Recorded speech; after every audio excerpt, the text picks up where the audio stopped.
to Kovai பப்பு சமையல். இன்னைக்கு நம்ம கோவை பப்பு சமையல சூப்பரான டொமேட்டோ கெச்சப் எப்படி பண்றதுன்னு பார்க்கலாம். இந்த டொமேட்டோ கெச்சப் ரொம்ப ஈஸியான ஒரு ரெசிபி.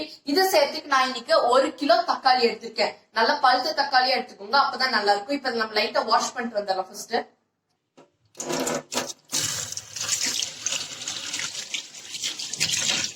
தக்காளியெல்லாம் வாஷ் பண்ணதுக்கு அப்புறமே இந்த தக்காளியோட கண்ணு இருக்குல்ல, இதை வந்து நம்ம எடுக்கணும். இந்த மாதிரி தக்காளியோட கண்ணெல்லாம் எடுத்து வச்சுக்கோங்க. இந்த மாதிரி எல்லாத்துக்கும் எடுத்து வச்சுக்கோங்க. இந்த மாதிரி எல்லாத்துக்கும் எடுத்து வச்சுக்கோங்க.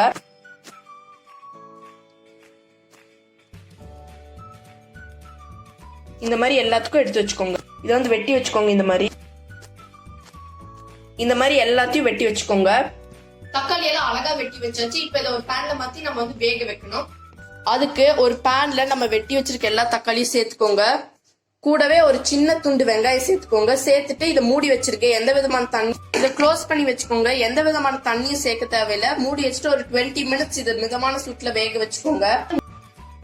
மூடி வச்சுட்டு ஸ்டவ் வந்து மிதமான சூட்ல வச்சுக்கோங்க. எந்த விதமான தண்ணியும் சேர்க்க நம்ம தேவையில்லை. ஒரு 20 மினிட்ஸ் கழிச்சு வந்து பார்ப்போம். தக்காளில இருந்து நிறைய தண்ணி வெளியிடும். அதனால நம்ம எந்த தண்ணியும் சேர்க்க தேவையில்லை. ஒரு 20 நிமிஷம் இருக்கட்டும். இப்ப பாத்தீங்கன்னா 20 மினிட்ஸ் ஆயிடுச்சு. 20 மினிட்ஸ் கழிச்சு நம்ம எந்த தண்ணியும் சேர்க்கல. இப்ப நம்ம ஓபன் பண்ணி பார்த்தலாம் இது எப்படி இருக்குன்னு. இப்ப 20 மினிட்ஸ் ஆயிடுச்சு. நம்ம ஓபன் பண்ணி பார்த்தரலாம். பாருங்க, நம்ம எந்த விதமான தண்ணியும் சேர்க்கல. தக்காளில இருந்து நிறைய ஜூஸ் வெளியே வந்திருக்கு. இப்ப நம்ம ஸ்டவ் ஆஃப் பண்ணிடலாம்.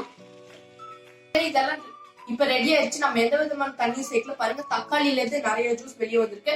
இதை ஒரு ஓரமா வச்சுக்கோங்க. இது வந்து நல்லா ஆறுனதுக்கு அப்புறமா தான் நம்ம மிக்சிங் ஜார்ல மாத்தி அரைக்கணும். இல்லைன்னா மிக்சி தெரிச்சிடும். இது வந்து நல்லா ஒரு 10 நிமிஷம் ஆறுனதுக்கு அப்புறமா நம்ம ஒரு மிக்சிங் ஜார்ல மாத்திலாம் இருக்கட்டும். இப்ப இது நல்லா ஆறுனதுக்கு அப்புறமா இதை ஒரு மிக்சிங் ஜார்ல மாத்திக்கோங்க. எல்லாத்தையும் இந்த மாதிரி சேர்த்துக்கோங்க உள்ள. இதை மிக்சியில மாத்திட்டு இதை நல்லா அரைச்சிட்டு வந்துக்கோங்க.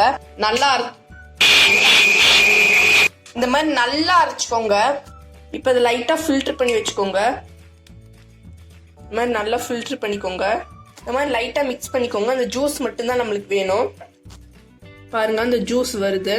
இந்த மாதிரி ஃபில்டர் பண்ணிக்கோங்க. இந்த மாதிரி நல்லா ஃபில்டர் பண்ணி வச்சுக்கோங்க. இது நம்மளுக்கு தேவையில்லை.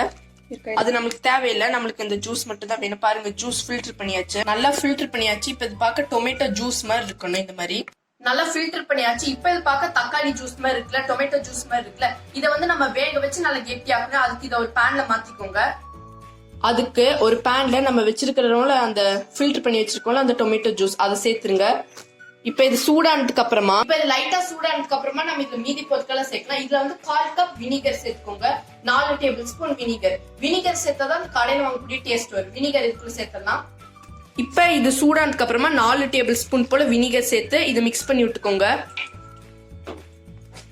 அடுத்தது நம்ம இதுல சர்க்கரை சேர்க்கலாம். 1/4 கப் சர்க்கரை சரியா இருக்கு. இது வந்து 4 டேபிள் ஸ்பூன் சர்க்கரை சேர்த்தாதான் அந்த புளிப்பெல்லாம் பேலன்ஸ் ஆகும். சர்க்கரை இதுக்குள்ள சேர்த்துடலாம். இப்ப இதுல 4 டேபிள் ஸ்பூன் சர்க்கரை சேர்த்து இதை வந்து மிக்ஸ் பண்ணிக்கோங்க.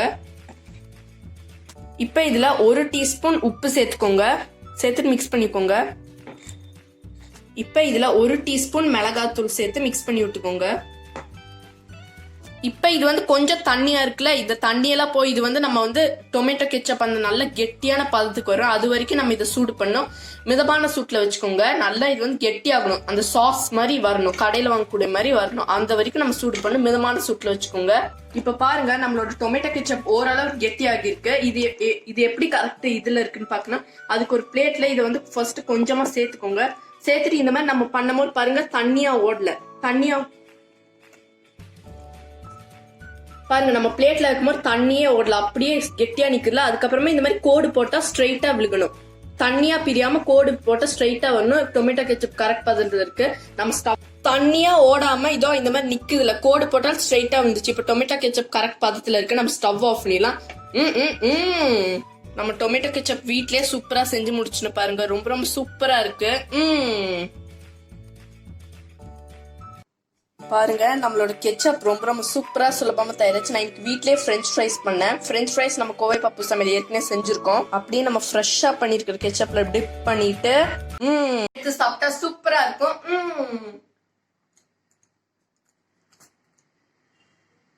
ரொம்ப சூப்பரா இருக்கு. நம்ம வீட்லயே செஞ்சோம்னா தனி சந்தோஷம் தான். அது இல்லாம நம்ம வீட்டுல செஞ்சா ரொம்ப ஹெல்த்தியும் கூட. எந்த விதமான preservatives நம்ம சேர்க்கல. இது வந்து நல்லா ஆனதுக்கு அப்புறமா ஒரு டப்பா போட்டு ஃப்ரிட்ஜுக்குள்ள வச்சுக்கோங்க. கிட்டத்தட்ட 3 வாரம் வரைக்கும் நம்ம கெட்டு போகாம பயன்படுத்திக்கலாம்.